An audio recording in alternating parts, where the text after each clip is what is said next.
Alléluia. Je vais donner quelques communiqués. Si vous êtes dans nos groupes WhatsApp, vous avez vu, nous avons mis une affiche qui parle de la conquête C12. À partir de... Pas la semaine prochaine. C'est la semaine prochaine déjà. On va prendre le calendrier. Pas la semaine prochaine, mais l'autre semaine, à partir du 18, nous allons commencer notre conquête 12. Amen. Nous aurons 6 orateurs pour cette première édition. Et l'affiche est déjà là. Et par jour, nous aurons 2 intervenants. Qu'est-ce que je dis? Deux orateurs pour 2 jours. Un orateur pour 2 jours. Amen. Un orateur pour 2 jours. Je vais ouvrir l'affiche. Donc, nous avons le docteur prophète Nicolas Choukou Onemba, les prophètes Merveille Choukou, le prophète Jonadab, l'homme de Dieu Ronald et le révérend Israël Kindomba qui seront dans nos murs et nous apporter la parole pour Conquête 12. Est-ce que vous êtes contents pour ça? Est-ce qu'on peut acclamer Dieu pour ça? Merci. Et on doit se préparer pour ça. Et vu l'ampleur de thèmes qu'on va aborder cette année, nous allons prendre une tangente qui va nous aider à ce que chaque dimanche, on va prendre dans un mois un dimanche qui parlera essentiellement de la famille. Amen. Oui, nous devons parler de ces choses. Parce que je vais parler de quelque chose en semaine sur la famille. Je pense que nous allons en lire en profondeur. Et dorénavant, chaque dimanche, ou pas chaque dimanche, mais chaque mois, on aura un dimanche, soit le premier ou le dernier, qu'on parlera essentiellement sur la famille. Amen. Ce sont les communiqués qu'on devait retenir et les communiqués standards que chaque vendredi. On est ici de 19h à 21h pour le temps de prière. Et dimanche de 10h à 12h. Amen. Qu'est-ce que je vous propose ce matin comme thème?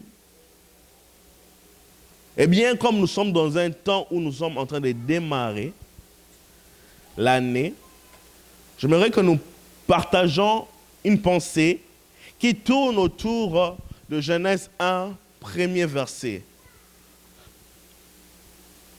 Genèse 1, premier verset. Je vais lire. Au commencement, Dieu créa le ciel et la terre. Amen. Si vous avez bien compris, le thème avec lequel nous allons aborder pendant ces quelques minutes s'intitule « Au commencement ». Amen. Au commencement. Est-ce que tu peux dire avec moi « Au commencement ». Parler du commencement ou encore du début, c'est parler de ce qui vient en premier. Amen. C'est parler de ce qui commence la première chose, première mention, au commencement. Et quand nous sommes en train de lire la Bible, nous avons vu que la première ou le premier être que la Bible mentionne ici, c'est Dieu. Car c'est écrit au commencement, Dieu.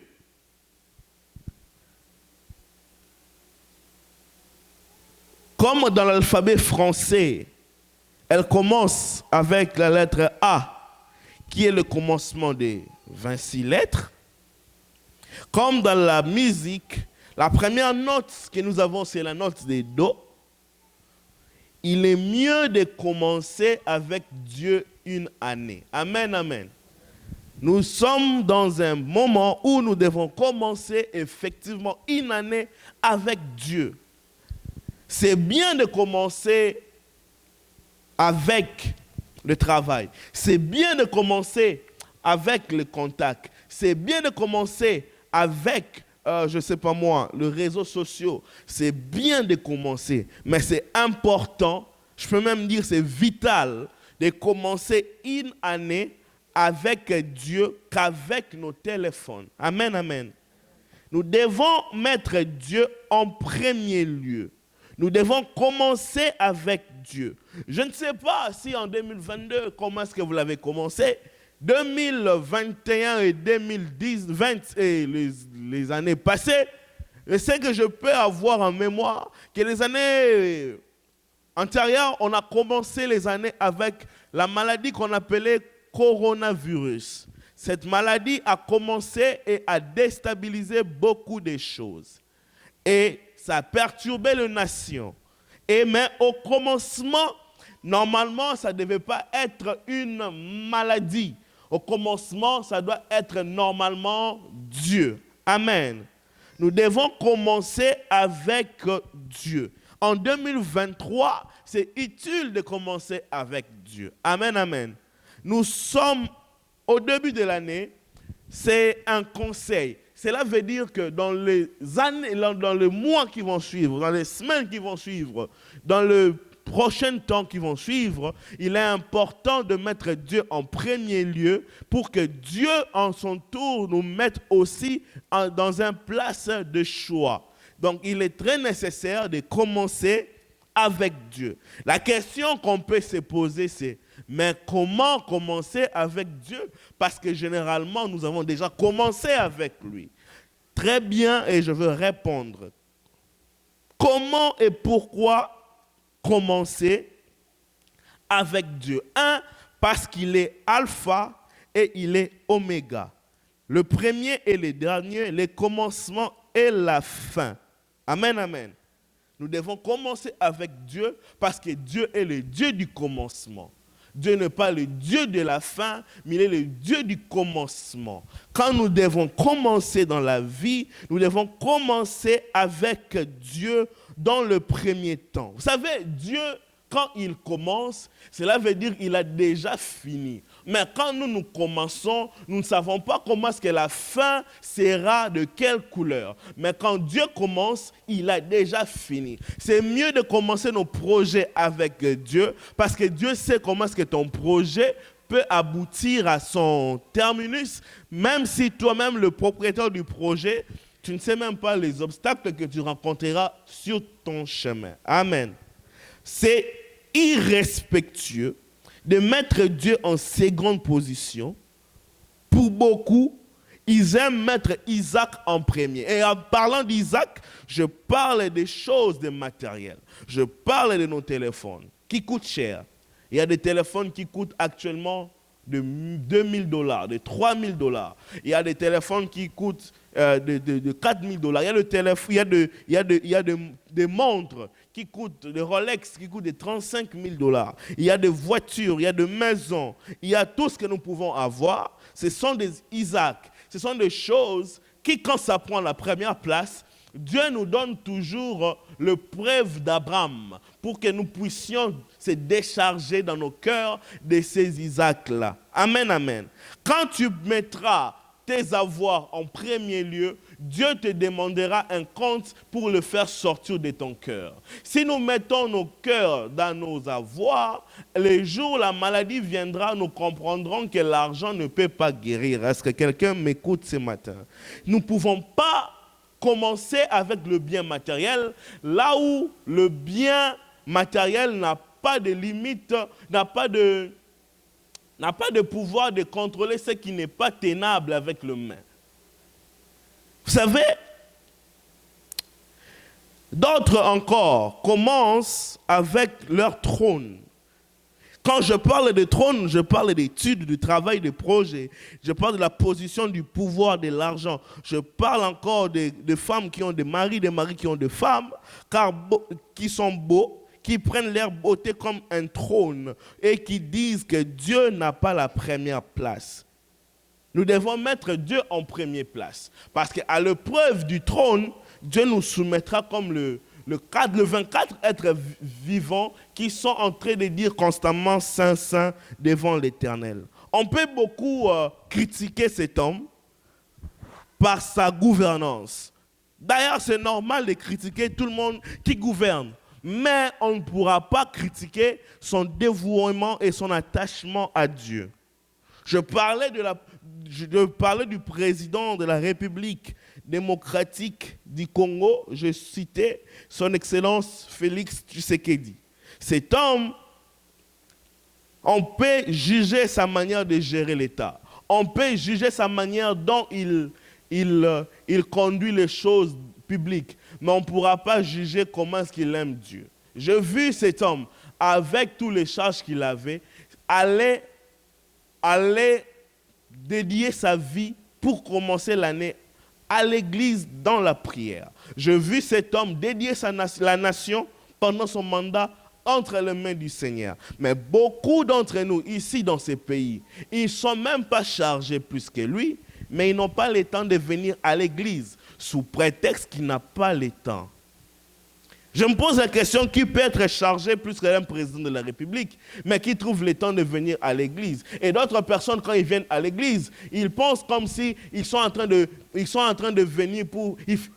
Ils sont en train de venir pour aider le pasteur, parce que le pasteur fait pitié. C'est pourquoi je vais aller pour me présenter, parce que voilà, si je ne partais pas, il va m'appeler. Si je ne partais pas, Bien-aimé, quand tu viens à l'église, ce n'est pas pour un homme que tu viens, c'est pour Dieu que tu viens. Ceux qui viennent, je parle et pour ceux qui sont dans la salle, et pour ceux qui vont nous suivre en ligne, parce que nous sommes en ligne. Je parle pour tout le monde, parce que notre portée du message part au-delà des frontières. On parle ici, mais ça atteint tout le monde. Nous devons mettre Dieu dans la première place, dans sa magistrature. Je connais un homme dans la Bible qui s'appelle Daniel, qui, malgré qu'il a été élevé très, très haut, il priait 3 fois la journée. Mais beaucoup d'entre nous n'arrivent pas même à prier une fois la journée. Et quand tu lui dis, il dit non, je n'ai pas le temps. Et quand tu vois ce qu'il fait de son temps, c'est téléphone, travail, dodo. Téléphone, travail, manger, coucher. Téléphone, travail, manger, dormir. Téléphone, travail, manger, dormir. Et le temps qu'il passe au téléphone, c'est même plus que le temps qu'il passe au travail. Les gens sont déséquilibrés dans cette génération. Beaucoup de gens disent qu'ils aiment Dieu. Or, en réalité, ils aiment leur téléphone plus que Dieu. Ils aiment leur travail plus que Dieu. Ils aiment leur avoir plus que Dieu. Ils aiment leur compte en banque plus que Dieu. Nous devons commencer avec Dieu. Nous devons déposer nos couronnes. Nous devons déposer nos trônes. Nous devons déposer nos diplômes. Nous devons déposer nos études. Nous devons déposer nos projets. Nous devons déposer notre beauté devant l'Éternel. Alléluia. Parce que c'est lui qui dépose à chaque moment sa couronne, recevra à chaque moment une nouvelle couronne. Les 24 vieillards, quand ils sont en train de jeter leur couronne en disant Saint, Saint, Saint, Dieu le met constamment une autre couronne pour les remettre sur leur place. Celui qui adore Dieu ne peut être détrôné. J'étais en train de dire à une personne ce matin, celui qui adore Dieu ne peut jamais être détrôné. Au contraire, quand tu adores Dieu, tu es susceptible, tu es une cible d'élévation. Celui qui adore Dieu est une cible d'élévation. Si tu adores Dieu dans ton travail, je t'assure que tu auras des promotions cette année. Si tu adores Dieu dans tes études, je suis sûr que tu auras un travail et tu vas finir tes études en cette année. Si tu adores Dieu et dans ton domaine, je suis sûr que tu seras excellent parce que celui qui adore Dieu n'est jamais détrôné. Je connais un roi dans la Bible qui s'appelle David. Son fils voulait le détrôner. Et quand il le poursuivait, il a même laissé sa couronne. Il fouillait son fils. Il fouillait son fils. Je vais le lire. Ça, c'est ce qui me tape dans l'esprit. Quand nous prenons Psaume 3, il faut savoir que les psaumes ne sont pas écrits en ordre chronologique. Les psaumes sont écrits en ordre d'événements. Amen. Ça, c'est un passage de cours biblique. Lisez avec moi Psaume 3. Psaume 3 de David, à l'occasion de la fuite devant Absalom, son fils. Le roi est en train de fuir Absalom, son fils. Quand on parle de fuir, on parle de laisser tous les gardes. C'est de courir en catastrophe, laisser sa maison royale, laisser tout ce qu'il y a comme avantage et commencer à courir. Est-ce que c'était pendant l'hiver ou pendant l'été? Est-ce qu'il avait son menton? Je ne sais pas. Il est en train de courir. Pendant qu'il fouillait, le roi David, qui est en train de connaître une rébellion, qui est en train de voir comment est-ce qu'on l'a détrôné, à cause de l'adoration à l'Éternel. Même sa fuite, même son royaume n'était pas primordial que l'Éternel. En fouillant, David est en train de dire, verset 2, « Ô Éternel, que mes ennemis sont nombreux, que les multitudes se lèvent contre moi. Combien qui disent à mon sujet, plus de salut pour lui auprès de Dieu. » Pause. Il a montré à Dieu les événements qui se passent. Il a dit comment est-ce que les gens lui parlent du mal de lui. Et quand il a fini de dire ça, il a fini de parler ce qui le dérange. Il est en train de courir. Cela veut dire qu'il est en train de courir. Et il est en train de dire, ô Éternel, que mes ennemis sont nombreux. Que les multitudes se lèvent contre moi. Combien ils disent contre moi. Il n'y a plus de salut pour lui en Dieu. Et pendant qu'il courait, il dit, mais toi mon roi, toi mon bouclier, tu es ma gloire et tu relèves ma tête. Oh. Pendant qu'il est en train de courir, il est dit, de ma voix, je crie à l'Éternel. Il me répond dans sa sainte montagne.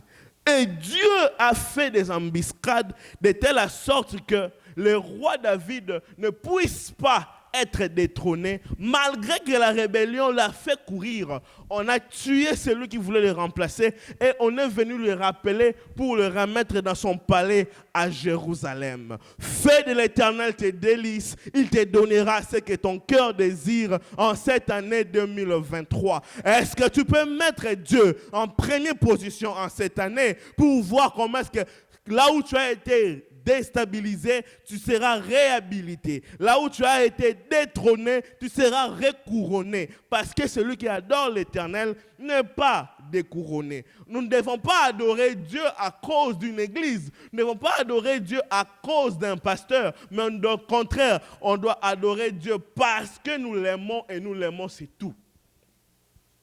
Le pasteur Jacques-André Vernon disait souvent cette phrase. Si le Seigneur Jésus-Christ n'est pas maître de tout, donc il n'est pas maître du tout. Amen. Nous devons mettre Dieu en première position. Pourquoi nous devons mettre Dieu au commencement? J'étais en train de répondre. Premièrement, je disais parce qu'il est le commencement de toutes choses. Deuxièmement, il est l'Éternel Yahweh Sabaoth, l'Éternel des armées. Il vient et il intervient dans nos combats. Ésaïe 1, 24. Vous savez, l'année est tellement grande et tellement vaste, nous ne savons pas de quoi elle sera composée. Je vous propose un bouclier qui s'appelle Yahweh Sabaoth pour que nous soyons protégés. Selon ce qui est écrit dans Psaume 91, la Bible dit, celui qui demeure sous l'abri du Très-Haut repose à l'ombre du Tout-Puissant. Quelqu'un peut demeurer ce matin dans l'abri du Très-Haut. Quelqu'un peut être à l'ombre du Tout-Puissant pour qu'il soit protégé de tout mal. Je nous propose de demeurer dans l'abri du Très-Haut. Troisièmement, pourquoi demeurer? Pourquoi mettre Dieu au commencement? Parce qu'il est Yahweh Shaddai, qui signifie Dieu Tout-Puissant, le puissant de Jacob, le Dieu qui a tout pouvoir. Parce que tout le monde cherche le pouvoir, mais Dieu possède le tout pouvoir et la toute puissance. Quatrièmement, pourquoi je nous demande de commencer avec Dieu? Parce qu'il est Yahweh Jireh. Yahweh Jireh, c'est l'Éternel qui pourvoit. C'est l'Éternel qui pourvoit. Nous sommes dans Genèse 22, 14, où quand Abraham est en train de monter avec Isaac pour le sacrifier, et Isaac pose la question, Père, je vois le bois, je vois tout ce qui est pour allumer le feu, mais où est l'agneau? J'aime la réponse d'Abraham. Pendant qu'il montait avec, n'ayant aucune certitude, Abraham dit à son fils qu'à la montagne, l'Éternel pourvoira. Parce qu'il est le Jéhovah Jireh. Et effectivement, à la montagne, l'Éternel a pourvu. Je ne sais pas de quoi était composée ton année 2022. Mais en 2023, je te propose de regarder vers Yahweh Jireh, car il donnera tout ce que tu es en train de chercher. Si tu cherches le mariage, Dieu en a. Si tu cherches la paix, Dieu en a. Si tu cherches les enfants, Dieu en a. Si tu cherches l'argent, Dieu en a. Pourquoi? Parce qu'il est Yahweh Jireh, l'Éternel qui pourvoit. Pourquoi commencer avec Dieu? 5. Parce qu'il est Yahweh Rapha, l'Éternel qui guérit. L'idée qui est cachée derrière ces mots, c'est l'Éternel qui t'empêche de tomber malade, en fait. Les Rapha qui est ici, ça ne veut pas seulement dire que l'Éternel qui guérit. Ça dit l'Éternel qui te protège de ne même pas tomber malade. Amen, amen. Je vous propose d'avoir Dieu comme Yahweh Rapha pour que vous ne tombiez pas malade. Alléluia. Pourquoi je nous propose qu'on commence avec Dieu? 6. Il est Yahweh Kedosh, l'Éternel qui nous sanctifie. Vous savez, la sanctification de l'homme sans Dieu n'est que l'effort en vain. Mais celui qui se confie à l'Éternel, l'Éternel l'aide à marcher sur la route de la sanctification. 7. Pourquoi je nous propose de rester attachés à Dieu en cette année? Parce qu'il est Yahweh Shalom, l'Éternel qui nous donne la paix de tous côtés. Nous sommes dans un monde où ça brille à gauche, ça brille à droite. Mais la paix, nous pouvons le recevoir qu'auprès de Dieu. Alléluia. Selon Juge 6, 24. Pourquoi je nous propose de commencer avec Dieu? Parce qu'il est 8, Yahweh Tchikenu, qui veut dire le Seigneur, notre justice. Selon Jérémie 33, 16, parce que le monde est rempli d'injustice. Les forts dominent les faibles. Les pauvres sont marginalisés. Et la justice du monde ne donne pas toujours à 100% des fois. Ça donne, mais plus souvent, ceux qui sont plus haut placés sont en train de gérer pour leur compte, sont en train de gérer pour leur compte et leur puissance. Et la justice, la vraie, vient de l'Éternel et ne vient pas des hommes. Vous allez être d'accord avec moi parce qu'il y a de ces gens qui sont en train de mourir à l'est de la République démocratique du Congo, reste de la République démocratique du Congo pendant plus de 30 ans. Mais personne ne se lève pour les protéger. Mais ceux qui sont en train de mourir c'est mourir, hein. On n'est pas pour ce qui se passe à l'Ukraine parce que les gens sont en train de mourir. Mais tout le monde se lève pour se lier derrière l'Ukraine. Mais personne n'a vu la RDC qui a perdu ses membres pendant plus de 30 ans. Parce que le monde ne donne pas la justice que tout le monde recherche. Je nous propose de nous confier à l'Éternel de la justice, celui qui se lève pour donner la justice à tout le monde. 9e, pourquoi se confier à l'Éternel? Parce que l'Éternel est Yahweh Roi, qui veut dire l'Éternel, notre berger, qui se trouve dans Psaume 23. C'est mon psaume préféré, j'aime beaucoup, mais j'aime beaucoup les livres des psaumes, mais ce psaume est mon psaume préféré. Yahweh Roi, qui signifie l'Éternel, notre berger. Cela veut dire quand tu es avec l'Éternel et qu'il est ton berger, le manque même n'est pas un verbe que tu vas commencer à conjuguer. L'Éternel est mon berger et je ne manquerai de rien.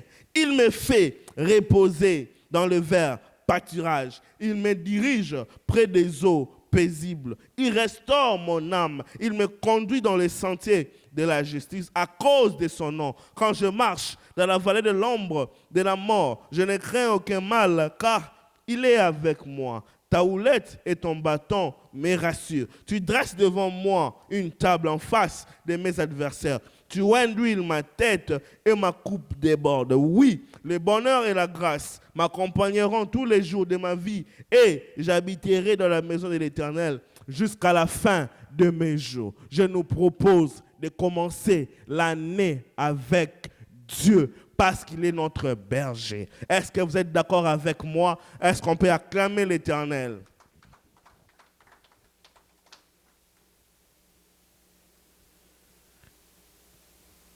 Commencez avec Dieu. C'est la voir comme source de vie et de grâce. Commencez avec Dieu. Commencer avec Dieu, c'est aussi respecter sa parole. Selon Josué 1:8, la Bible dit que ce livre de la loi ne s'éloigne pas de ta bouche. Médite-les jour et nuit. Et actuellement, la technologie a facilité les choses. Nous avons des chaînes YouTube qui parlent de prédication. Non, nous avons une chaîne ici qui s'appelle Mission Chrétienne Espérance sur YouTube. Vas-y dedans, abonne-toi. Tu trouveras même ces messages et les autres messages de cette année là-dedans. Il faut commencer une année avec Dieu. Amen, amen. Troisièmement, c'est aussi rester en intimité. Ça sera bizarre de commencer avec Dieu sans intimité. Or, l'intimité se résume en prière. Veillez et priez sans cesse. Veillez et priez pour ne pas tomber dans la tentation. Vous savez, beaucoup de gens tombent dans la tentation. Vous savez pourquoi? C'est parce qu'ils ne prient pas. Vous allez voir un vieux papa qui n'arrive pas à se discipliner devant le cuisse d'une jeune fille. C'est parce que beaucoup ne prient pas et ils tombent dans la tentation. Si David, ce jour-là, devant Bathsheba, si David, ce jour-là, au lieu de se promener sur son balcon royal, il était juste en l'air en prière, Uri n'allait pas mourir. Si Uri est mort, c'est parce que David n'a pas veillé, n'a pas prié, et il est tombé dans la tentation. En cette année, je vous en supplie, je sais que nous sommes occupés. Nous sommes dans un pays où travailler, étudier, on est trop busy. Mais on ne sera jamais busy comme Daniel, qui était très élevé dans son rang, mais il trouvait quand même le temps de prier Dieu chaque jour, et cela 3 fois par jour. Si nous voulons rester fermes et rester en Dieu en cette année, là, parmi les clés qu'on doit faire, et très souvent à faire chaque jour, si ce n'est pas possible chaque jour, faites-le au moins chaque 2 jours, c'est de prier. Prier, et quand on dit prier, on ne peut pas enseigner la prière sans prier. Prier, c'est parler à Dieu. Prier, c'est exposer à Dieu ses besoins. Cette année 2023, j'aimerais que tu pries plus que ce que tu as prié en 2022. J'aimerais que tu pries plus que ce que tu as prié en 2021. Ne sois pas en compétition avec quelqu'un. Sois en compétition avec toi-même. Prie plus que toi en 2023. Parce que si nous ne prions pas, le maître a dit très clair, vous allez tomber dans la tentation. Et pour ne pas tomber dans la tentation, on doit veiller et on doit prier. Et cela, c'est sans cesse. Ne jamais se lasser de prier. Nous allons prier jusqu'au jour de la mort. Nous allons prier jusqu'au jour de l'enlèvement. Nous allons prier jusqu'au jour... Vous savez, il y a un musicien qui a dit que son rêve, c'est de mourir en chantant. Mais un chrétien doit dire, mon rêve, c'est de mourir en priant. Mourir en priant. Non, tu meurs, tu pries jusqu'à ce que Dieu vienne te prendre pour que tu restes avec lui. La prière est très importante. La prière est très importante en ce début d'année. La prière est très importante, même pas en début d'année, pendant l'année, même pas pendant l'année, pendant la vie. Nous ne devons pas se lasser de prier. Amen. Nous ne devons pas se lasser de prier. Et même si nous faisons ce programme de conquête première édition, conquête 12, première édition, c'est pour nous aider à prier, pour avoir les orientations spirituelles, prophétiques de l'année. On doit prier et beaucoup prier. Oui, c'est bien de prier pour conquérir l'année. Et jour après jour dans Conquête, nous allons prendre le temps de prier pour chaque mois, pour chaque jour, pour chaque heure. Et on doit prier jusqu'à ce que le ciel descende sur la terre et que la terre et le ciel deviennent un et que la gloire de Dieu puisse nous embrasser afin que nous vivons une année glorieuse plus que celle qu'on a vécue en 2022. Ne pas se lasser de la prière. On doit beaucoup et beaucoup prier. Nous sommes dans un monde où, dans ces pays où il y a trop de tentations de tout vent. Mais si nous sommes fatigués de prier, nous serons vite tombés dans la tentation.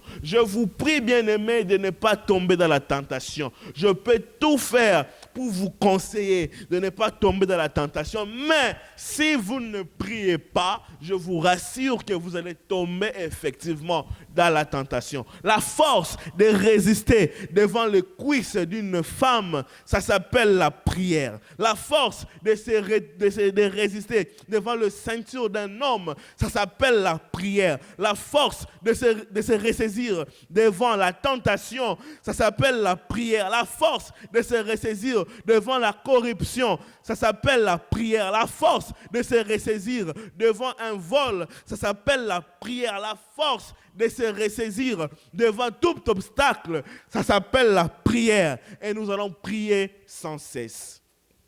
Amen, amen. Au commencement. Premièrement, j'avais dit au commencement, c'est Dieu.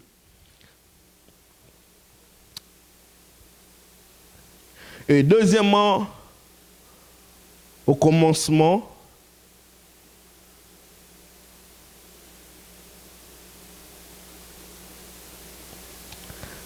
c'est comment est-ce que tu traites ton cœur. Amen. Notre cœur. La Bible dit, garde ton cœur plus que toute chose, parce que c'est d'elle les sources de vie.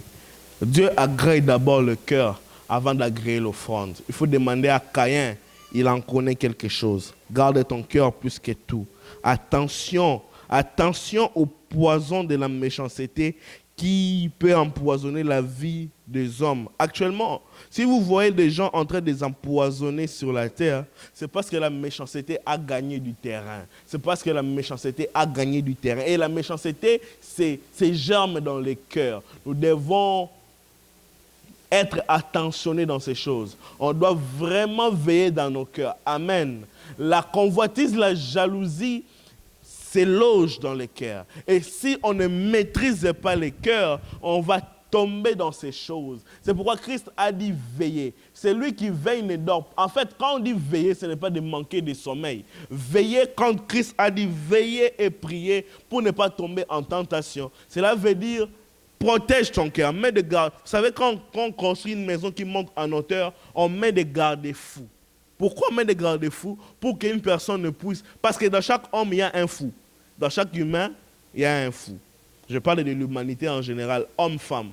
Dans l'humain, il y a un fou. Et quand tu ne gardes pas, le garde-fou, tu ne gardes pas ton fou, tu es censé de te laisser aller. C'est pareil avec quand Christ dit veiller et prier.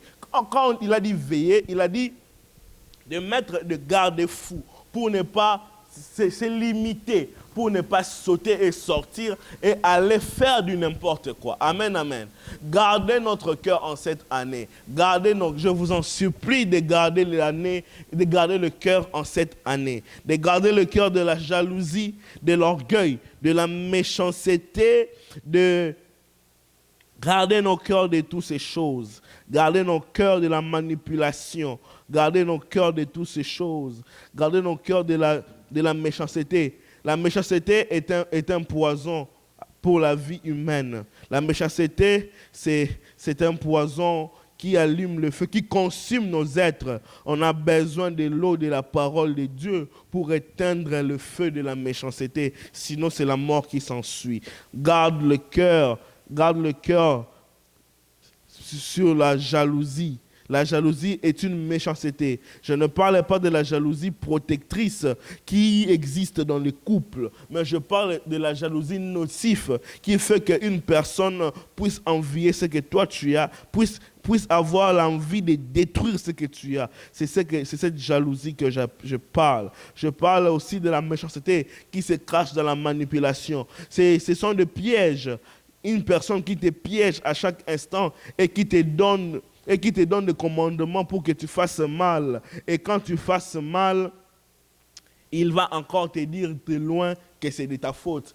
Lui n'a rien fait. Or, il oublie qu'il t'a entraîné à le faire. Gardez nos cœurs de toutes ces choses. Gardez nos cœurs de toutes ces choses. Ça ne sert à rien d'amener 10 000 $ à l'église si on a un cœur méchant. Ça ne sert à rien d'amener l'argent à l'église si on est méchant. Ça ne sert à rien d'amener l'argent à l'église si notre cœur est rempli de pensées d'animosité. Ça ne sert à rien d'amener l'argent à l'église si nos cœurs ne sont pas attachés à 100% à Dieu. Et en ce début d'année, je nous donne un message qui nous met dans la ligne de conduite pour rester attaché à Dieu. Sois attaché à Dieu plus que toute autre chose et ton cœur le suivra. Tu as besoin de Dieu plus que les offrandes. Tu as besoin de Dieu plus que toute autre chose. Tu as besoin de Dieu dans ta vie. Tu as besoin de Dieu dans tout ce que tu es en train de faire. Tu as besoin de Dieu. Au commencement aussi, c'est l'état de notre corps. On doit se prendre à charge. La Bible dit, votre corps est le temple du Saint-Esprit et on doit le prendre en garde. Oui, on doit garder notre corps de tout penser du péché parce que c'est là de détruire. Et enfin, au commencement, c'est la famille. Dis avec moi la famille. La famille. Je l'ai parlé le vendredi, je vais le reparler et on va vraiment parler de ça dans cette église, de la famille. Jusqu'à ce que la vie de la famille puisse entrer dans la vie de tout le monde. Alléluia. Dans Psaume 133, verset 1, la Bible dit « Il est doux et agréable aux frères de demeurer ensemble. » C'est là que Dieu déverse la bénédiction. J'aimerais dire à une personne que Dieu est le Dieu de famille. Alléluia. Dieu est le Dieu de famille. Dieu est le Dieu de famille. Dieu est le Dieu de famille. Je vais encore le répéter pour que ça entre dans le cœur. Dieu est le Dieu des familles. Et chaque personne a normalement deux familles. Une famille biologique et une famille spirituelle. Je vais commencer par la famille spirituelle et je vais chuter par la famille biologique. La famille spirituelle, c'est l'Église. Amen. La famille spirituelle, c'est l'Église. Dans l'Église, on est obligé pas de vous aider. Qu'est-ce que j'allais dire? On est obligé de nous aider. Alléluia. Je suis dans l'obligation de vous aider. Vous êtes dans l'obligation de m'aider. Alléluia.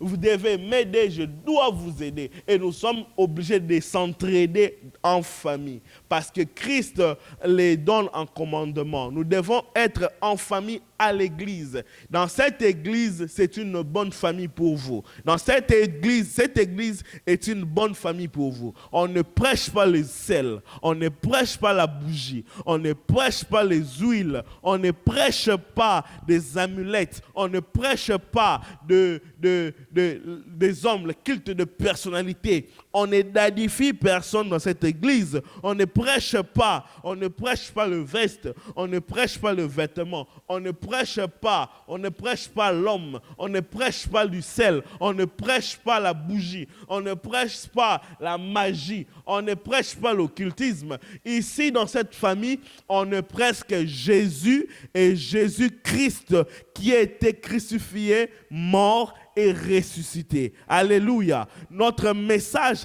est christocentrique pour dire christique. Nous sommes une église qui tourne autour de Christ. Et tout ce que nous disons est censé tourner autour du Christ.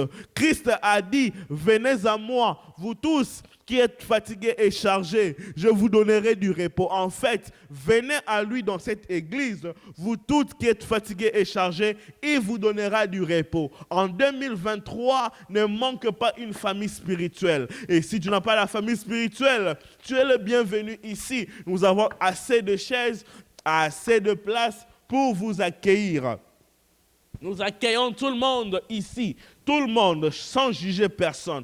Parce que même si tu ne sais pas porter de longs habits qui couvrent tout le corps, viens comme tu es. Et à l'ouïe de la parole, les vêtements vont augmenter, vont grandir, jusqu'à ce que ça va couvrir le corps à 100%. Je suis en train d'appeler tous ceux qui pensent que l'Église ne fait que juger. L'Église est là pour aimer tout le monde. Et cette Église est une famille spirituelle, est une sécurité pour quiconque qui se sent à l'aise. Sentez-vous à l'aise ici parce que Christ est notre objectif et Dieu est notre Père. Alléluia.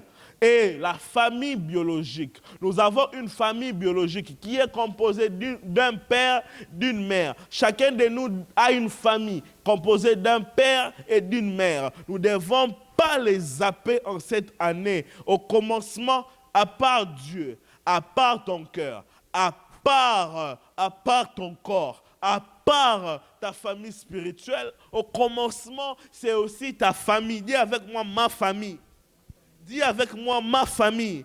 Au commencement, c'est ta famille. Ta famille biologique, elle est très importante, car la famille est sacrée. Il y a de ces personnes qui, dans leur famille, qui vivent dans la jalousie, dans la haine, qui vivent dans l'animosité. Cela n'est pas très, très bien à faire.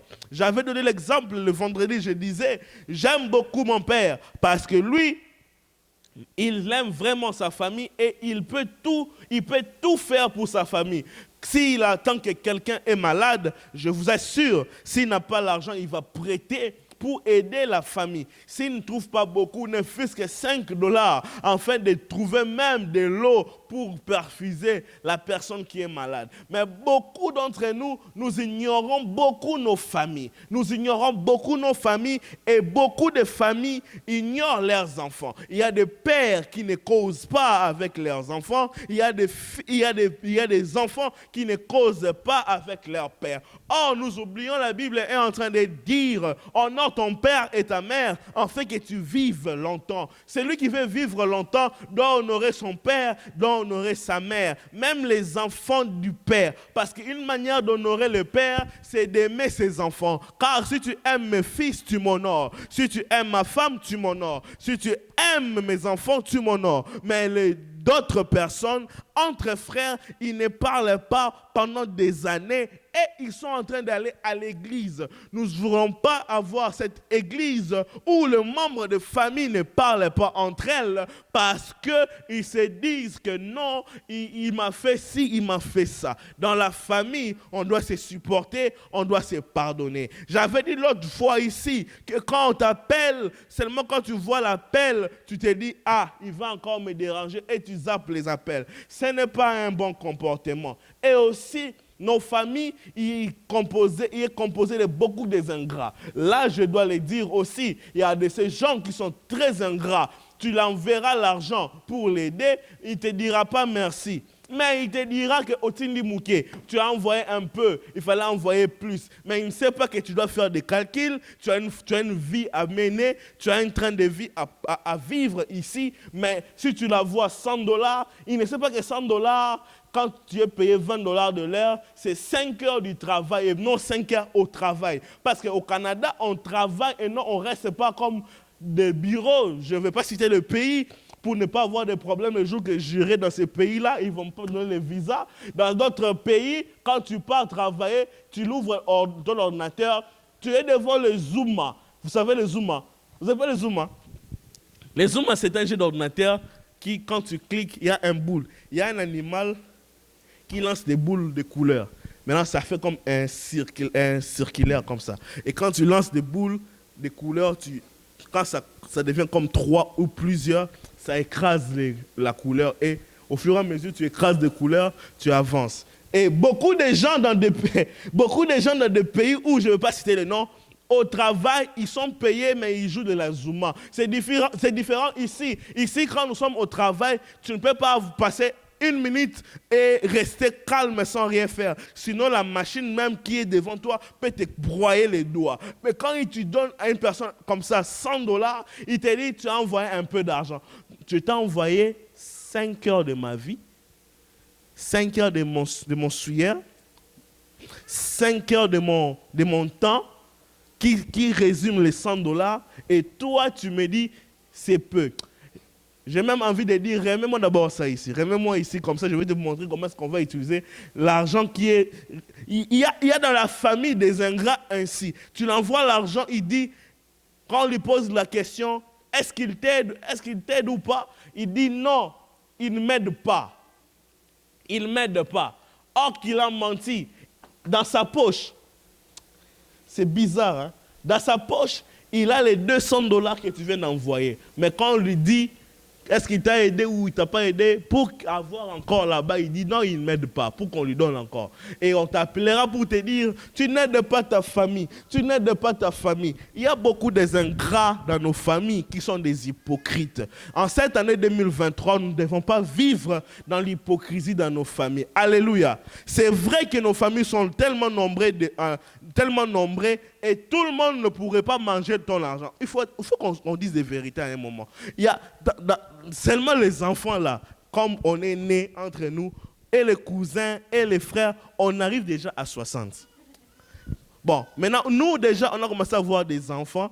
Tu vois, dans vos enfants déjà, vous êtes déjà à 10. Vous mettez encore les parents. Chaque parent avait un enfant. Si on dit 60 enfants, disons qu'il y avait au moins 120 parents. Plus 60, plus 10. Et vous mettez encore les grands-pères et les cousins du village. Ce n'est pas possible. Tout le monde ne pourra pas manger votre argent dans la famille. Mais ceux que tu pourras aider, aide-le. Et si tu n'arrives pas à aider, ne culpabilise pas. Comme je connais une personne qui est ici dans la salle, je ne citerai pas son nom, sinon je n'ai pas mangé. Quand une personne manque à manger l'argent, j'ai dit, calme down, Père, tout le monde ne saura pas manger l'argent. Il y aura des ceux qui... C'est la vérité, hein. Il y a des ceux qui auront, il y a ceux qui n'auront pas. Et ceux qui auront, gloire à Dieu. Ceux qui n'auront pas aussi, Dieu va s'occuper d'eux. Et beaucoup de gens de la famille sont des ingrats. Ils ne savent même pas dire merci. Ils ne savent pas dire merci. C'est pourquoi des gens n'arrivent plus à prendre le téléphone, parce que l'ingratitude est en train de prendre l'ampleur sur les gens. C'est quelque chose qu'on ne doit pas en voir dans cette année 2023. Il faut éviter les conflits dans la famille, éviter les rancunes dans la famille, éviter la jalousie dans la famille, éviter ces choses dans la famille. Je connais une famille qui avait 3 sœurs, qui avait 3 enfants, 2 frères et une sœur. Et bizarre, c'est dans cette famille, les 3 ont grandi, ils se sont mariés, chacun était chez lui. Ben, ils sont nés qu'à 3, de père et de mère, de père et de mère. Ils sont nés qu'à 3. Et dans ces 3-là, l'un s'est retiré, il laisse les autres comme... Ils ont fait un clan de 1 et de 2. Ils sont divisés. Et les jours qui se sont... Les années sont passées, presque 5 ans, 10 ans passés. Personne ne parlait à personne. Mais les jours qui se sont réconciliés, la sœur est décédée. Imaginez, vous avez passé 10 ans. 10 ans sans parler. De père et de mère, de frères de la même famille. C'est inconcevable. Ce genre d'attitude, on ne doit pas entrer avec ça en 2023. Dites Amen. On doit arrêter cette hypocrisie d'aimer les morts plus que les vivants. Ce n'est pas possible. D'aimer les tombeaux de morts plus que les vivants. Et les vivants avec qui vous vivez, vous ne les aimez pas ou pour autant. Vous aimez les morts. Et les morts qui sont morts, vous ne respectez même pas leur mémoire. Vous voulez vous bafouer leur existence, mais vous dites que vous les aimez. Et il y a encore une autre famille que je connais, là je vais conclure. On va vraiment parler de la famille cette année, mais je conclue là. On va développer par la suite. Il y a encore une autre famille que je connais, ils sont à 4 cette fois-ci, 2 frères et 2 sœurs. Et l'autre frère a quitté ses trois autres frères et sœurs et il est parti faire sa vie ailleurs. Ils vivent dans la même ville. Ça fait déjà 4 ans, ils ne se parlaient pas. Ils vivent dans la même ville. Et cette année, ça va compter, je pense, cette année, ça va compter 4 ans. Ils ne se parlent pas. Les gars sont partis, ils vivent dans la même ville. Les gars se marient. Ses frères ne connaissent pas. Les gars haïssent l'enfant. Ses frères ne connaissent pas. Ils ne connaissent pas son adresse, ils ne connaissent pas où est-ce qu'il vit. Ils négligent sa famille. Au détriment de quoi? Est-ce que c'est l'argent? Est-ce que c'est quoi? Pourquoi arriver à ce niveau de bousiller la famille? Or que Dieu est un Dieu de famille. Au commencement, c'est Dieu. Vous savez, Israël, que nous aimons le pays, Israël que nous parlons aujourd'hui, c'est une famille qui a commencé par Abraham. Abraham a eu un fils qui s'appelait Isaac. Il a eu 2 fils en fait, Ismaël et Isaac. Et Ismaël est parti et il a fondé la famille des Arabes. Ce sont les enfants d'Abraham. C'est une famille. Et vous parrainez encore Israël. Abraham a eu Ismaël et Isaac. Et Isaac a eu Jacob. Jacob a eu encore 12 fils. Et ces 12 fils ont formé le pays d'Israël. Nous aimons Israël, nous prions le Dieu d'Israël, mais nous ne respectons pas l'ossature même. Ce qui tient Israël, c'est la force de la famille. En cette année, au commencement, c'est Dieu. Au commencement, c'est ton cœur. Au commencement, prends soin de toi. Au commencement, c'est ta famille. Alléluia. Est-ce qu'on peut incliner la tête dans la prière? Garde-moi, ô Seigneur, fidèle à toi.